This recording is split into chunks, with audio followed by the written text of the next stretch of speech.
Welcome to the Slop Temple. We pray this video helps. You start by confirming the essentials: SIM physical contact, account status, and basic settings. These are why many failures happen.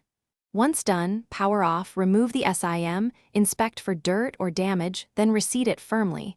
This restores lost contacts. Next, boot and toggle airplane mode for 10 seconds. This forces a fresh network scan.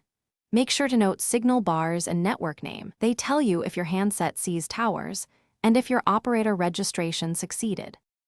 Once you've confirmed hardware basics, dig into configuration because incorrect APN or radio mode often blocks data. You change preferred network to LTE or automatic and re-enter carrier APN values exactly. This allows packet routing to resume. Then run a carrier network reset or reset network settings to clear corrupt profiles, and if possible test with a known good SIM to isolate the device versus account problem. While doing this, open diagnostics or dialer codes. To finish, escalate methodically.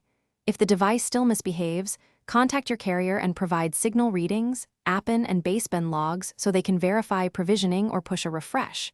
Request a SIM swap if needed. If carrier clears the account and the issue persists, backup data and perform a factory reset to eliminate software corruption. Finally, make sure to test in several locations and at different times.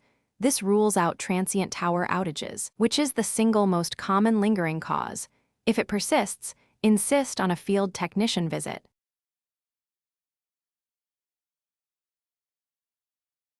Thanks for watching. Consider subscribing if we helped you.